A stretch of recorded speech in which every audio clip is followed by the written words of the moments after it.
मुसलमान और मुसलमान का मकसद ये मुसलसल जद्दोजहद का नाम है। मुसलसल कोशिश में रहना, अपनी रूहानी तरक्की के लिए भी, मुआशी तरक्की के लिए भी, दीनी उरूज के लिए भी, इस्लामी इक़दार के लिए मुसलसल कोशिश में रहना। मुसलसल दूसरों को लेके चलने के लिए, दूसरों को पैगाम हक़ देने के लिए, कुफ्र को पैगाम दीन देने के लिए, गलबा इस्लाम के लिए मुसलसल जद्दोजहद करना, ये मुसलमान को अल्लाह तबारक व तआला और उसके प्यारे हबीब अलैहिस्सलाम की तरफ से मकसद दिया गया है। कुंतुम खैरा उम्मतिन उखरिजत लिन्नास, तुम बेहतरीन उम्मत हो, लेकिन याद रखना तुम्हें लोगों के नफ़े के लिए पैदा किया गया है। तअमुरूना बिल मारूफ व तनहौना अनिल मुनकर, तुमने लोगों को मारूफ का हुक्म देना है और मुनकरात से मना करना है। मकसूद अगर ज़िंदगी में कुछ हो फिर ज़िंदगी सही गुज़रती है। बेमकसद जब ये लोग ज़िंदगी गुजारते हैं तो आहिस्ता आहिस्ता परेशान रहने लग जाते हैं।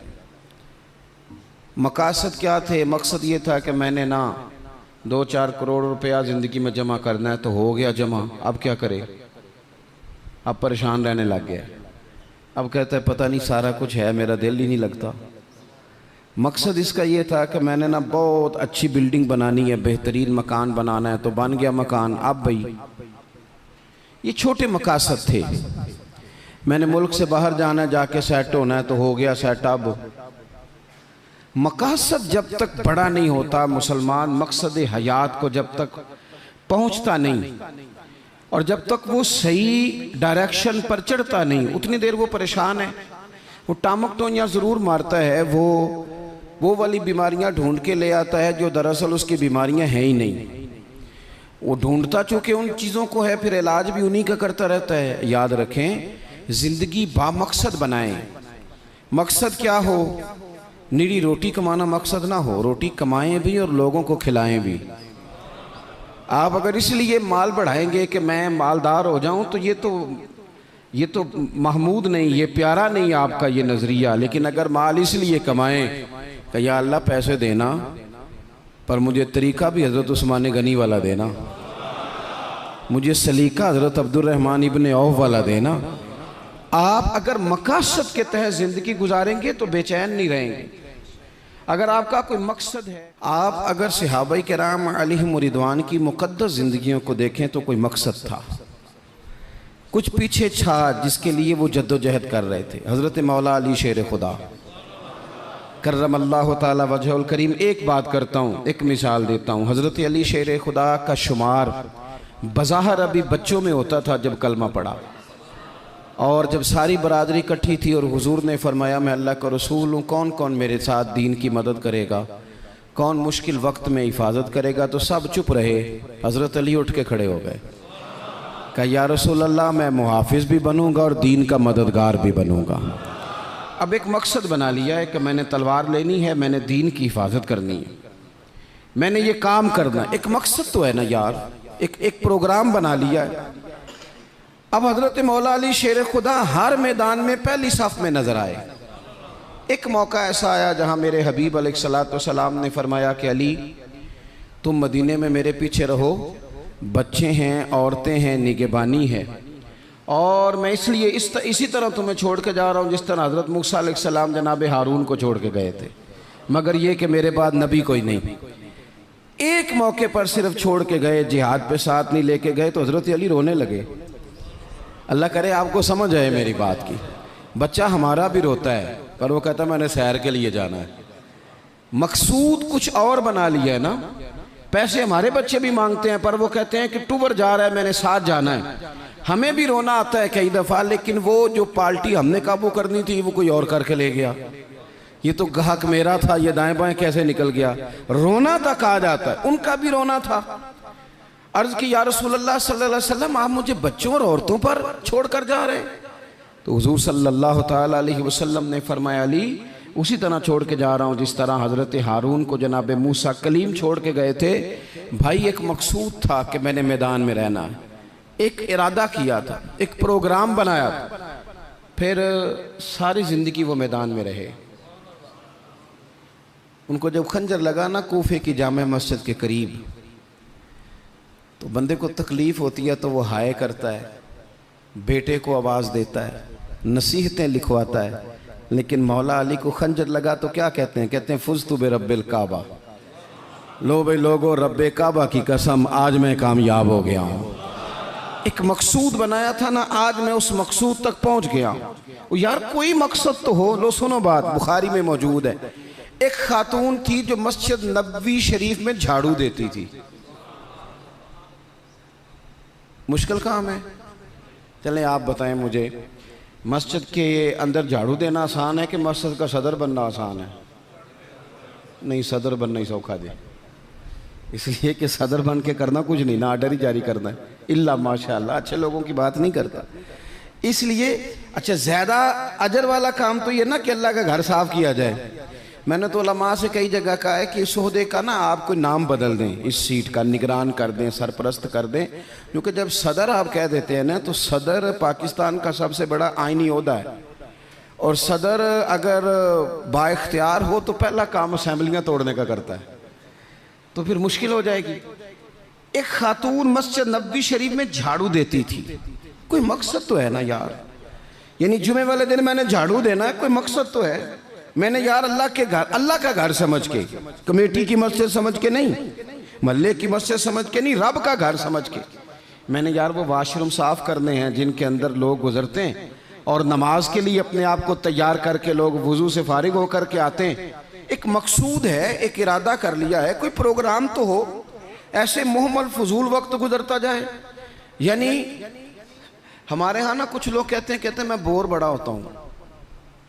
आपने नाराज़ नहीं होना, मैं सैकड़ों और हज़ारों लोगों को जानता हूँ जो उनसे पूछना क्या कर रहे हैं तो कहते हैं टाइम पास कर रहा हूँ। तो मैं कहता हूँ आपने टाइम को बिल्कुल फजूल समझ लिया है। क्या समझते हैं आप? ज़िंदगी के लम्हात इतने फारिग हैं। और नबी पाक सल्लल्लाहु अलैहि वसल्लम ने फरमाया दो नेमतें ऐसी हैं जिनके बारे में बहुत सारे लोग धोखे में। दो नेमतें, नेमतें का हुजूर ने नेमतान, दो नेमतें ऐसी हैं जिसके बारे में लोग धोखे में पड़ गए। उन्हें समझ ही नहीं आई कि हमारे पास नेमत या रसूलल्लाह कौन सी? हुजूर ने फरमाया एक सेहत और एक फुर्सत, एक सेहत और एक फुर्सत। अल्लाह ने फारिग वक्त दिया था कि बहुत सारे कुरान पाक पढ़ सकता था, दरूद पाक पढ़ सकता था, कोई काम कर सकता था, लेकिन बस उस चौक में गुजर गया, उस गली में वक्त गुजर गया, फलाने की बातें करते वक्त गुजर गया, मेलों ठेलों में गुजर गया, शुगल मेलों में गुजर गया, कोई ठंडे इलाके की सैर में गुजर गया, जो बचा था वो मोबाइल पे गुजर गया। बीत गए औकात हमारे। कोई मकसूद है मेरे अजीज? मस्जिद में झाड़ू देती है खातून, बीमार हो गई लेकिन बामकसद जिंदगी गुजार रही थी ना। उसने किसी न किसी तरीके से अपने आप को मदीने वाले महबूब के दीन से जोड़ लिया था। झाड़ू देती थी मस्जिद में, बीमार हो गई। कुर्बान जाएं रसूल कायनात यानी अल्लाह की रहमत कामिला, हुजूर खुद चल के तीमारदारी करने तशरीफ ले गए और फरमाया अगर ये इंतकाल कर जाए तो मुझे खबर ज़रूर करना। सहाबा फरमाते हैं रात का वक्त था, ठंड का मौसम था और हुक्म भी ये था कि जब कोई इंतकाल कर जाए तो जल्दी तदफीन कर दो। हमने हुजूर को तकलीफ़ देना मुनासिब न समझा, गुस्ल कफन का बंदोबस्त हुआ, जनाजा पड़ा, दफन कर दिया। इसने कुछ किया है, इसने ना दीन के साथ कुछ ताल्लुक़ बनाया है। अल्लाह हमारा भी नाम झाड़ू देने वालों में लिख दे। कोई ताल्लुक़ तो इसने बनाया है ना, कहीं किसी कोने में जाके इसने रिश्ता दीन से जोड़ा है। हुजूर सैयद आलम अलैहिस्सलाम सुबह तशरीफ लाए तो सारा कुछ जानने वाले महबूब पूछने लगे तुमने मुझे बताया क्यों नहीं? ये भी एजाज के लिए, वरना अल्लमा का मालम तकुन तालम। हुजूर सैयद आलम अलैहिस्सलाम ने फरमाया क्यों नहीं बताया? कुर्बान जाएं, मर जाने को जी चाहता है इस अदा पर, सारी कायनात जाए हुजूर के रोज़े नूर पर। और नबी पाक ने पूछा बताया क्यों नहीं? या रसूलल्लाह रात थी, तकलीफ देना मुनासिब नहीं समझा। ओ बूढ़ी अम्मा तेरे नसीबों पे हमारे माँ बाप कुर्बान हो। हुजूर फरमाने लगे मुझे बताओ उसकी कब्र कहाँ है? मैं यानी हुजूर किसी की कब्र पे आ जाए, अल्लाह की सारी रहमतें आ गई। करीम महबूब अलैहिस्सलाम कब्र पे गए। वैसे तो दूसरा जनाजा जायज़ नहीं, एक ही शर्त में जायज़ है कि अगर वारिस ने नहीं पढ़ा तो दूसरा जनाजा पढ़ा जा सकता है, लेकिन हुजूर तो खुद वारिस है ना सारी उम्मत के, और हुजूर इख्तियार रखते हैं, शारे हैं। हुजूर कब्र पे गए, यही बड़ी बात थी कि हुजूर उसकी कब्र पे चले गए, लेकिन कब्र पे खड़े होके हुजूर ने फरमाया दोबारा सफ़े बनाओ भाई, मैं दोबारा जनाजा पढ़ाऊंगा। क्योंकि कोई मकसद तो था ना, ये मस्जिद में झाड़ू देती थी। आखिरी वेले मेरी आँखियाँ राह तकना है तेरा, तेरा ते कुछ भी नहीं जाना सजना, पा जावें जे फेरा ते सौखा निकले सावे जहूरी, जे वेख लवा मुख तेरा। हुजूर तशरीफ़ ले आए, खुद तशरीफ़ ले आए और कब्र मुबारक पर खड़े होके दोबारा जनाजा पढ़ाए। नौजवानों, बड़ा वक्त ज़ाया हो गया, बड़ा।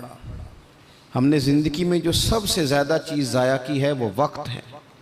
याद रखना, मुझे न बताना, किसी दोस्त को न बताना, लेकिन अपने आप से ज़रूर सवाल करना कि ज़िंदगी में हमें जितनी नाकामियाँ मिली हैं ना, उसकी असल वजह यह है कि हमने वक्त ज़ाया किया है, और बड़ा ज़ाया किया है।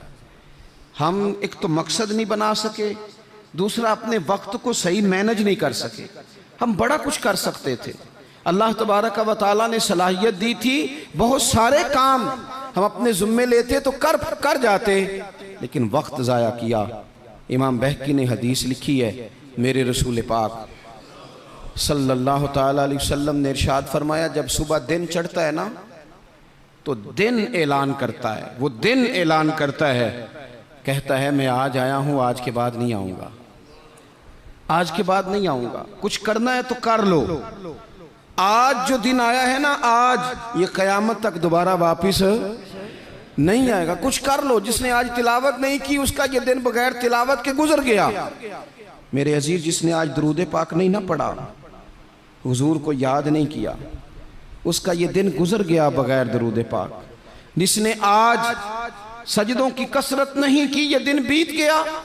दिन कहता है दोबारा नहीं आऊँगा। हज़रत उमर बिन अब्दुल अजीज़ रहमतुल्लाह अलैह से किसी ने कहा, हुजूर ये काम रहने दें, कल कर लेंगे। तो आप फरमाने लगे, अगर ये काम कल करूँगा तो जो काम कल करने हैं वो कब करूँगा? ये कल पे डाल दूंगा तो जो काम कल करने वो फिर कब करूँगा? वो कल वाला दिन भी फिर इसी तरह गुजर जाएगा।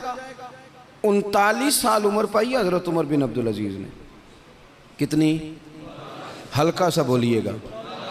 1 कम 40, 1 कम 40, 39 साल उम्र। पिछले बादशाह जालिम थे, ये उनके जुल्म बिद हो गए। आवाम के साथ बड़ी जगह पे वो खैर नहीं कर पाते थे, जनाब उमर वो खैर भी कर गए। हज़रत उमर बिन अब्दुल अजीज़ रहमतुल्लाह अलैह सारा हुकूमत का नक्शा भी बदल गए।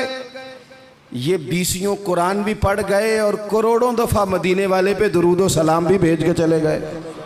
उम्र 39 साल पाई, उम्र 39 साल पाई। बीत गया हमारा वक्त। पीछे पलट के देखते हैं तो बड़ा कुछ ज़ाया कर आए। मज़ीद ना करना, मज़ीद ना करना। अपने अगर हम चाहते हैं मुआशरा इस्लाह पजीर हो तो एक तो बामकसद, दूसरा वक्त बिल्कुल किसी मौके पे ज़ाया नहीं करें, किसी मौके। इमाम शाफ़ी रहमतुल्लाह अलैह फरमाया करते थे, मैंने सूफिया से एक बात सीखी है जिसने मुझे बड़ा नफ़ा दिया है। हुजूर वो क्या है? आप फरमाते हैं, सूफिया फरमाया करते हैं कि वक्त एक तलवार है, इसे अपने हाथ में कर लो तो बड़ी मुश्किलात काट डालोगे, और अगर तुमने इसको अपने हाथ में ना किया तो फिर वक्त तो तलवार ही है, ये तुम्हें काट डालेगा, फिर तुम कट जाओ। जवान बिलखुसूस ये टाइम पास ये निकाल दें। मिजाज बन गया है हमारा शुगल मेले का। गप्पे घंटों भी हों तो वक्त का पता नहीं चलता। शुगल मेले का, मैं आपको पता है हम गुलाम हैं औलिया के, हम सूफिया के नज़रियात को कुरान और सुन्नत की तर्जुमानी समझते हैं। लेकिन ये कि आपने नहीं देखा होगा कि 20 लोग इकट्ठे होकर किसी जगह एक गली से निकले हों, कोई पूछे किधर जा रहे हो तो कहें हम जुमा पढ़ने जा रहे हैं मस्जिद में। 20-20 होके नहीं निकलते। लेकिन अगर ठंडे इलाके में सैर करने जाना हो तो 20 की बस भर जाती है कि नहीं? अगर कहीं फ़लानी जगह मेला लगा हुआ है तो फिर 2-3 गलियों से बसें भर जाती हैं कि नहीं? मैं अक्सर कहता हूँ कि आपने शुगल मेला बना लिया है मज़ारात को। शुगल मेला सारे रास्ते में नमाज नहीं पढ़ी, क्या मिजाज, वक्त को जाया कर रहे हैं और बड़ा ज्यादा कर रहे हैं, और ये पलट कर हाथ नहीं आएगा। जिन लोगों ने काम किया, हमारा हजार हा इख्तलाफ है यूरोप के साथ, पर ये बात तो मान जाओ ना, उन्होंने अपना वक्त मैनेज कर लिया है, मैनेज कर लिया। हम अभी तक हैं, बहुत सारी चीजें हैं, नारों में जिंदा हैं, उन्होंने मैनेज तो किया है। तीसरी बात मेरे अजीज इस्लाह मुआशरा के लिए जो बड़ी अहम और बड़ी ज़रूरी है, वो ये है कि तरजीहात का तायुन करें ज़िंदगी में। मेरी दरअसल तरजीह क्या है, असल मकसूद क्या है। ये हमारे मजहबी इज्तिमात होते हैं, मुझसे लोग वक्त लेने के लिए आते हैं, बड़े अच्छे लोग होते हैं, खैर के लिए आए हैं, वरना हमें कौन पूछता है। तो मैं कई दफ़ा पूछता हूँ दोस्तों से कि जो आप महफिल करा रहे हैं तो कोई पस मंज़र भी तो बयान करें ना, मकसूद क्या है। चलें इतना ही कह दें कि सवाब की नीयत से करा रहे हैं, अल्लाह में अजर देगा, लेकिन ये कि मकसूद ही नहीं पता। जवानों की बड़ी बड़ी जमातें बनी हुई हैं, मकसूद का ही नहीं पता दरअसल जाना किस तरफ। अपनी ज़िंदगी में तरजीहात, और जब तरजीहात तय करें तो ज़रूरियात को आगे रखें, फ़राइज़ को हमेशा आगे रखें। जो फ़राइज़ हैं, जो वाजिबात हैं, उनको हमेशा पहला दर्जा दें। बहरहाल महफिल कराना मुस्तहब है और नमाज पढ़ना, आहिस्ता क्यों बोलते हैं आप, नमाज पढ़ना, ख़त्म शरीफ दिलाना बहरहाल मुस्तहब है, लेकिन सही कुरान पाक पढ़ना सीखना ज़रूरी है। जो ज़्यादा ज़रूरी है वो क्यों नहीं कर रहे। तरजीहात अगर आप ले आएंगे ना, मैं बहुत सारे लोगों को जानता हूँ तवज्जो से ख़त्म दिलाते हैं, हमें भी कहते हैं मौलाना इस दफ़ा अब्बा जी के ख़त्म पे आपकी बारी है, पिछले साल फलाने को बुलाया था, उससे पिछले साल फलाने को। भाई आप नमाज पढ़ते हैं, कहते हैं आप दुआ करें, आप दुआ करें मैं शुरू कर दूं। तो मैं कहता हूं अगर नमाज की दुआ करानी है घर बैठे बैठे मुझसे, तो ख़त्म की दुआ नहीं घर बैठे बैठे हो जाती, वो भी कर देता हूं, यहीं से अल्लाह ताला उनको उनकी मगफिरत फरमाए। तरजीहात हमेशा आपके जो ज़रूरी काम है, याद रख लें, आपके मदरसा बड़ा ही ज़रूरी है।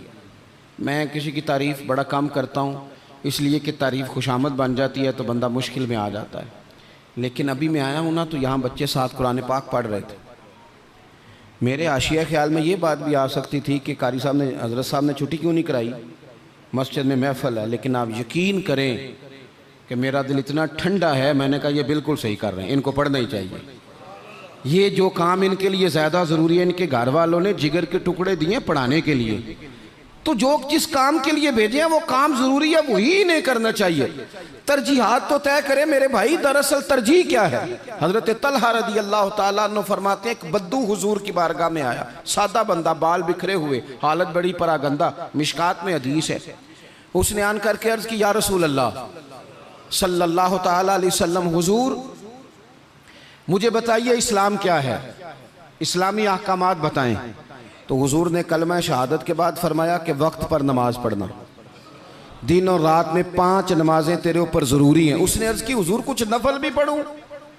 तो फरमाया अगर तो अपनी तरफ से पढ़े तो बड़ा ही अच्छा है। उसने कहा, उसके बाद फरमाया साल में 1 महीने के रोज़े रखना। अर्ज़ की हुजूर कुछ नफली भी रखूं? फरमाया रखे तो बड़ा बेहतर है। फिर फरमाया हज फ़र्ज़ हो जाए तो पहली फुर्सत में करना। हुजूर कुछ साथ नफली भी करूं? फरमाया करे तो अच्छा है। फिर फरमाया ज़कात दे, ज़कात। उसने अर्ज़ की, या रसूल अल्लाह सल्लल्लाहु ताला अलैहि वसल्लम कुछ नफली सदकात भी करूं? फरमाया करे तो बड़ा अच्छा है। उसने ये बातें सुन के ना सिर्फ फ़राइज़ की तालीम दी, फ़राइज़ की। आज जो खतीब मुझे और आपको नुक्ते सुनाए, हम तवज्जो से सुनते हैं, और अगर फजर में इमाम साहब वुज़ू के मसले बताएं तो कहते हैं एडा आलम ही नहीं। आलम तो उसी जिनने कल बड़ी ऊंची तकरीर की थी। अगर वो आपको गुस्ल का तरीका बताए तो लोग कहते हैं ये तो इल्म की शायद बात ही नहीं। वो नुक्ता बयान करने वाला, वो जिसकी आवाज़ ज़्यादा बुलंद हो रही थी। आवाज़ बुलंद होना ज़्यादा ज़रूरी नहीं होता, दलाइल बुलंद होना ज़रूरी होता है। आपकी दलील कितनी मजबूत है ये ज़्यादा अहम है। तो अल्लाह के महबूब अलैहिस्सलाम ने फरमाया फ़र्ज़ नमाज पढ़, ज़कात दे, रमज़ान के रोज़े रख, हज कर। हुज़ूर सैयद आलम सल्लल्लाहु ताला अलैहि वसल्लम ने ये तरजीहात बताई। वो शख्स पता है हुज़ूर से क्या कहता है? कहता है या रसूलल्लाह जो मैंने आपसे सुना है ना कमी करूँगा ना इजाफा करूँगा। गोया वो मान गया कि मैं तरजीह दूंगा फ़राइज़ को। तो रसूल पाक सल्लल्लाहु अलैहि वसल्लम ने फरमाया, सहाबा की तरफ देख के फरमाया, अगर ये जो कह रहा है उस पर डटा रहा जो इसने कहा है अगर वो सच किया इसने तो फरमाया फिर ये बंदा कामयाब हो जाएगा, फिर ये फलाह पा जाएगा। आप तरजीह हमेशा अहम काम को दें। मैं जो बात करने लगा हूं मेरे उलमा उसकी जिम्मेदारी लेंगे। आपसे ये नहीं पूछा जाएगा कि आपने मज़ार पे चादरें कितनी डाली हैं, ये ज़रूर पूछा जाएगा कि माँ बाप की खिदमत की कि नहीं की। तो जो तरजीह है मज़ार पे चादर ज़रूर डालें, मना नहीं, पर यह कि वहाँ वक्त पे जाना, वहाँ ड्यूटी ठीक करना और अम्मा अब्बा घर में परेशान हो। रसूल कायनात सल्लल्लाहु अलैहि वसल्लम की खिदमत में एक सहाबी हाजिर हुए, अर्ज़ की या रसूल अल्लाह सल्लल्लाहु ताला अलैहि वसल्लम, मैं एक मसला दरियाफ्त करने आया। मेरे दोस्तों पता हमें क्या हुआ है, हमने ना बाहर वक्त बहुत ज़्यादा दिया है और जो हमारे घर के अंदर हमारी जिम्मेदारियां थी ना, हमारे बच्चे, हमारी बीवी, हमारे बहन भाई, उन जिम्मेदारियों से ना हमने जान छुड़ाई है। इल्ला माशाल्लाह कुछ लोगों ने बच्चे को चार्ज किया, बच्चा तंग कर रहा है, लगा दो गेम मोबाइल पे, चलो हमारी जान छूटी, वो जाने उसका काम जाने। आप अगर 10-15 मिनट बच्चे को देते, वो आपसे खेलता, वो मानूस होता। आप कहते मैं बड़ा मसरूफ़ हूँ, और भाई तो इतना मसरूफ़ तो नहीं जितने मदीने वाले महबूब मसरूफ़ हैं। लेकिन रसूल पाक के तो कंधों पे इमाम हसन चढ़ के सवारी किया करते थे, हुजूर की तो गोद में इमाम हुसैन खेला करते थे। हज़रत अबू हुरैरा कहते हैं मैंने देखा है कि हुजूर ने उनके बाजू थामे, उन्होंने पैर पहले हुजूर के मुकद्दस कदमों पे रखे, फिर उन्होंने अपने कदम मुबारक हुजूर की मुबारक पिंडलियों पे रखे, फिर टखनों पे रखे, फिर पेट पे रखे, फिर हुजूर की ज़ुबान चूसनी शुरू कर दी। तू क्यों वक्त नहीं दे रहा अपने बच्चों को? क्यों नहीं हम वक्त दे पाते अपने नवासों को, नवासियों को, पोतों और पोतियों को? वो जो हमारे लिए ज़रूरी था वो हमसे मानूस होने की बजाय किसी बदअकीदा से जाके मानूस हो जाते हैं। पता तब चलता है जब सारा अकीदा बिगड़ जाता है। अपने घर के अंदर जो जिम्मेदारियां उनको तरजीह दें। हुजूर सैयद आलम अलैहिस्सलाम ने फरमाया खैरुकुम खैरुकुम लिअहलिही व अना खैरुकुम लिअहली, फरमाया तुम में बेहतर वो है जो अपने घर वालों के लिए बेहतर है। व अना खैरुकुम लिअहलिही, और जाके पूछ लो मैं तुम सबसे बढ़ के अपने घर वालों के साथ खैर करने वाला। तरजीह दें। एक सहाबी आए, अर्ज़ करते हैं या रसूल अल्लाह सल्लल्लाहु अलैहि वसल्लम, मेरी बीवी पे हज फ़र्ज़ है, वो हज करने जा रही है, ये सियासता में हदीस मौजूद है, और मेरा नाम एक गज़वे में लिख दिया गया है, मैं जिहाद के लिए जा रहा हूँ, नाम मैंने लिखवा लिया है, हुक्म मेरे लिए क्या है? मेरी बातों की समझ आ रही है आप हजरात को? मेरी बीवी हज के लिए जा रही है, वो साहिब इस्तात होगी, जाहिर है उसके पास माल होगा, वो जा रही है, उसको जाना है, वो तैयार है, और मेरा नाम गज़वे में लिखा है, तो हुक्म क्या है? देर नहीं लगाई रसूल पाक ने, हुजूर फरमाने लगे तो अपना नाम गज़वे वाली लिस्ट से कटा, जिहाद पे ना जा, बल्कि तुम महरम बनकर अपनी बीवी के साथ हज करने जा। वो तेरी जिम्मेदारी है, वो तेरे अलावा कौन महरम बनेगा उसका? तो जो तेरी ड्यूटी का काम है उसे तो करना, तरजीही बुनियादों पर काम को करें। 4 बातें हो गई, एक बात आखिर में 5वीं। हम ना बहुत सारी चीज़ों की इस्लाह करते हैं, लफ्ज़ भी कई दफ़ा तराश लेते हैं, जुमले भी बड़े अच्छे तरतीब दे लेते हैं, लेकिन आहिस्ता आहिस्ता ना हमारे लहजे सख्त हो गए। सारी तवज्जो लफ्ज़ों पे ना दें, कुछ लहजों पर भी दें। लहजा जो होता है ना इंसान का, लहजा, यानी बेटे को आवाज़ दी, अब्बा जी ने कहा बेटा, उसने कहा जी अब्बा जी क्या मसला, हुक्म करें, अभी तो मैं गया था। इसमें जुमला गुस्ताखी वाला कोई भी नहीं, पर लहजा गुस्ताखी वाला है। अब्बा जी क्या हुक्म है? कोई गुस्ताखी है इस लफ्ज़ में? अभी तो मैं यहाँ से गया हूँ, कोई गुस्ताखी है? लेकिन उसका जो लहजा है ना, चले मैं आसान करता हूँ, आपकी समझ में बात आएगी। कुरान पाक में हज़रत लुकमान अपने साहिबजादे से बातें करते हैं, और वो सूरह लुकमान की बिल्कुल इब्तदा में वो आयात मौजूद हैं। तो हज़रत लुकमान ने ना अपने बेटे को जो नसीहतें की, एक नसीहत ये भी की थी, कहा वला तुसग़िर खद्दक लिन्नास, बेटा लोगों से रुखसार टेढ़ा करके बात ना करना, मुंह टेढ़ा करके तुरशरुई के साथ बात ना करना। तुरशरुई, वो बूढ़ा ससुर, बूढ़ी सास बहू से कहती है पुत्र रोटी लाना, तो रोटी लाई है तो उसने ज़ोर से बर्तन पटका है ज़मीन पे, पानी डाला है तो जोर से रखा है, दरवाज़ा तलखी से बंद किया।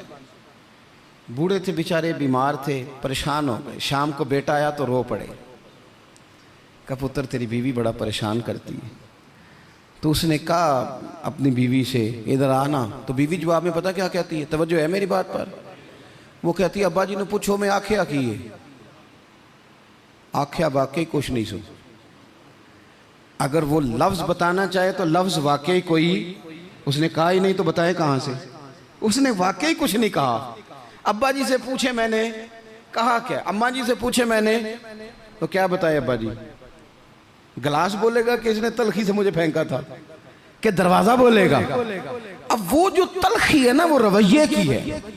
हमारा ना सिर्फ मसला, मैंने कुरान मजीद पढ़ा है कि जनाब लुकमान ने अपने बेटे से कहा पुत्र रुखसार टेढ़ा करके लोगों से बात, थोड़ा सा रवैया तो ठीक हो ना। हमारे रवैये ना, किसी जगह थोड़ी देर के लिए ट्रैफिक बंद हो तो लोगों का रवैया देखना, थोड़ी देर के लिए किसी जगह अगर ठहरना पड़ जाए तो मिजाज देखें लोगों का। हमारा आप किसी से ना किसी के बारे में सवाल करें, पूछें सियासतदान कैसे होते हैं, फिर हमारा रवैया देखें। आप पूछें पुलिस वाले किस तरह के होते हैं, फिर देखें रवैया। आप पूछें तेरा क्या ख्याल है अपने ससुराल वालों के बारे में, फिर रवैया देखें। चलें आप अच्छे लोग हैं और मस्जिद में भी बैठे हैं और बावजू भी हैं, गलत बात तो करनी नहीं। अगर पूछा जाए कि मौलवियों के बारे में क्या ख्याल है, अगरचे सुनने भी आए हैं, अगरचे ये कि उनके पीछे नमाज भी पढ़ते हैं, लेकिन रवैयों में वो रंग नहीं है। आवाज़ देते हैं तो इस अंदाज में बाज़ लोग अपने डेरों पर बैठ के चौधरी तबसरा करते हैं, तो वो तबसरे का लहजा ठीक, मेरे लहजे में गुरूर आया था, तेरा हक था तू शिकायत करता। और मेरे भाई लहजे पर भी थोड़ी तवज्जो दे, अंदाज। कुछ लोग कहते हैं जी मैं कड़वा इसलिए हूँ कि सच्चा हूँ, सच्चे बंदे कड़वे होते हैं। मैंने कहा ये मिसाल ही गलत है सिरे से। कायनात में सबसे ज़्यादा सच मदीने वाले महबूब ने बोला है, सबसे ज़्यादा सच हुजूर ने बोला है, पर वो सच इतना मीठा था कि लोगों ने दौड़ दौड़ के उसे हासिल किया है। सच ही तो मीठा होता है, किसने कह दिया सच कड़वा होता है? ये हम कड़वा बना देते हैं। तुरशुरुई थोड़ा सा ना लहजे पर भी देखे ना, एक बेटा है, लहजे की बात है ना। वालदा ने, वो बेचारी अम्मा को टेलीफोन आ गया बेटी का कि अम्मा जी 20,000 रुपया चाहिए, मैं मजबूर हूँ, मैं तकलीफ़ ना देती। तब वो वालिद वालदा बैठे मशवरा कर रहे हैं, बेटा पहले ही ज़्यादा तनख्वाह कोई नहीं, खर्चे पहले ही ज़्यादा, कैसे कहेंगे? बड़ी उन्होंने ना मशवरा करके, बेटा आया तो बड़े प्यार से प्रेम से बात की। का पुत्र दिल तो नहीं करता, हमें तेरे हालात का पता है, पर तेरी बहन बेचारी को ना 20,000 की ज़रूरत है। अब एक लहजा ये है। उसने कहा अब्बा जी कमाल बात है, आपको पहले भी पता ही है, आप मुझे रोज़ तकलीफ़ देते हैं, पहले इतने खर्चे, अभी ईद पे दिया तो था 3,000 उसके घर में, फिर उसने फ़ोन कर दिए, उसे भी सोचना चाहिए। उठ के चला गया। माँ बाप बेचारे सारी रात रोते हैं, हमने क्यों बात की, न करते, क्या इसने रवैया इख्तियार किया? एक रवैया ये है, एक रवैया ये है कि अब्बा जी और अम्मा जी ने बड़े चुन के जुमले का, बेटा हमें तेरे वसाइल का भी पता है, मसाइल का भी पता है, दिल नहीं करता, पर तेरी बहन किससे बात करे, गरीब है, उसने कह दिया है मजबूरी है, उसे को 10-20 हज़ार चाहिए। तो बेटा उठ के करीब आ गया, उसने अम्मा का हाथ पकड़ के सीने पे रखा, बाप का हाथ चूमा। उसने कहा अब्बा जी आप झिझक झिझक के बात क्यों करते हैं, 20,000 की क्या बात हुई, मेरी जान भी हाज़िर है। गरीबी और बात है, मजबूरी और बात है, पर आप हुक्म किया करें, मैं गुलाम हूँ आपका, आप झिझक के मेरे साथ भी झिझकेंगे, आप खुल के बात करें, आपको फ़ोन कर देना चाहिए, मैं उधार पकड़ूँ कुछ करूँ, आप जो करेंगे। रोएगा उसका अब्बा भी सारी रात ही, रोएगी इसकी अम्मा भी सारी रात ही, पर दुआएं मांगती रोएगी। अब्बा दुआएं मांगता रोएगा कि या अल्लाह इस तरह की औलाद सबको अता फरमा। रोएगा। रवैये, लहजे, अंदाज, गुफ्तगू, इसमें तब्दीली की ज़रूरत है, इसमें तब्दीली की ज़रूरत है। हज़रत जाबिर इब्न अब्दुल्लाह रदी अल्लाह ताला अन्हु रवायत करते हैं, एक सहाबी फरमाते हैं हुज़ूर पहले दिन मदीने तशरीफ़ लाए हिजरत करके, मैं ज़ियारत के लिए गया तो मैंने मुस्कुराते देखा।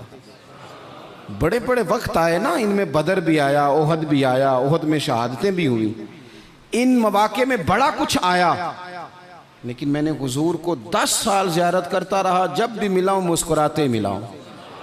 और मैं हुजूर के विसाले ज़ाहिरी से कुछ दिन पहले भी ज़ियारत करने गया तो मदीने वाले को मुस्कुराते ही देखा है। तलखी बड़ी है रवैये में, तलखी बड़ी है मिजाजों में। तो फिर अपनी बात सारी दोहराता हूँ। सबसे पहले तो ज़िंदगी बामकसद करें, बेमकसद ना बनाएं, वरना आप बिला वजह के परेशान रहेंगे। दूसरी बात ये कि उस बामकसद ज़िंदगी में फिर वक्त एक लम्हा भी ज़ाया ना करें। अपने सारे मामलात को तरतीब दें। उठना कितने बजे है, खाना कितने बजे, और बड़ी ज़िम्मेदारी से कह रहा हूँ 2 दिन आपको फजर के दिन मुश्किल से उठना है। किसी के उठाए उठेंगे 2 या 3 दिन, या अलार्म आपको उठाएगा, तीसरे दिन इंशाअल्लाह ताला आपका दिमाग खुद ब खुद जाग जाएगा। अल्लाह ने मिजाज इस तरह का बनाया है इंसान का, तो वक्त नहीं ज़ाया करना। तीसरी बात यह कि तरजीहात का तयन करना है। तरजीहात का, जो फ़राइज़ हैं वो बहरहाल पहले हैं, जो वाजिबात हैं वो बहरहाल पहले हैं, जो हुकूकुल इबाद हैं वो बहरहाल। हज़रत अब्दुल्लाह इब्न अब्बास रज़ी अल्लाह तआला अन्हु मस्जिद में इतिकाफ़ बैठे हुए थे। तो एक बंदा आके मस्जिद में बड़ा परेशान होकर बैठ गया। तो फरमाया, ओ भाई क्या हुआ?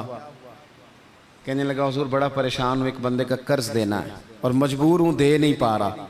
आप फरमाने लगे, मैं तेरे लिए एक बात करूँ तो तेरा काम बनता है? उसने कहा, हुज़ूर अगर कर दें तो बड़ी बात है। इतिकाफ़ बैठे थे, जूते पहने मस्जिद से बाहर निकल आए। वो बंदा कहने लगा, हुज़ूर रुके रुके, शायद आपको याद नहीं रहा, आप इतिकाफ़ में हैं। तो हज़रत अब्दुल्लाह इब्न अब्बास रो पड़े और हुज़ूर की कब्र नूर की जानिब इशारा करके कहने लगे, ज़्यादा अरसा नहीं गुजरा, मैंने मदीने वाले हबीब से सुना है कि जो किसी भाई की एक मुश्किल हल कर दे, अल्लाह 10 एतिकाफ़ से ज़्यादा सवाब अता फरमाएगा। तो जो वक्त तरजीह तय करने का था मैंने तय कर लिया। इस वक्त तरजीह तुझे मुश्किल से निकालना। हुकूकुल इबाद अगर तरजीह है तो उसे तय करें, फ़राइज़ तरजीह है तो उसे तय करें, और अपने रवैयों को अच्छा रखें। सब्र बड़ा हुसन है, सब्र में बड़ा कुछ पिन्हा हो जाएगा। बेसब्र आदमी चंद कदम भी नहीं चल सकेगा, थक जाएगा। ये चीज़ें ज़िंदगी में पैदा करें। उम्मीद है हमारी इस्लाह बड़ी करीब आ जाएगी। उम्मीद है कि बड़ी जल्दी हम उस रास्ते चले जाएंगे जो अल्लाह रसूल के कुर्ब की जानिब बढ़ता है। अल्लाह तबारक व तआला समझने की, अमल करने की, दीन की तरफ लौट आने की तौफीक अता फरमाए। आखिर दावा यानी अल्हम्दुलिल्लाह रब्बिल आलमीन। दुआ कर दें। अल्लाहुम्मा सल्लि अला सय्यिदिना व मौलाना मुहम्मदिन मअदनिल जूद वल करम व आलिहि व बारिक व सल्लिम। अल्लाह हमारी हाज़िरी को कबूलियत का शर्फ़ अता फरमा। जिन दोस्तों ने एहतमाम किया है उनकी कोशिश को, काविश को कबूल फरमा।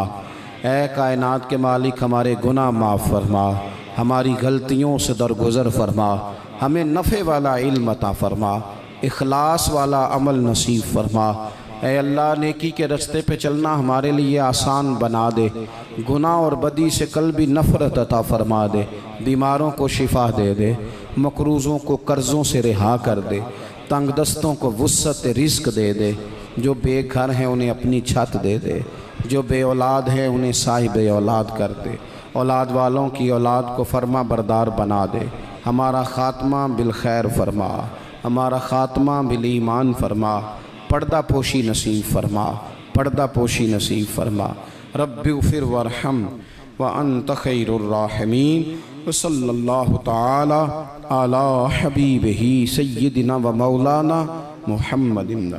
अस्सलाम।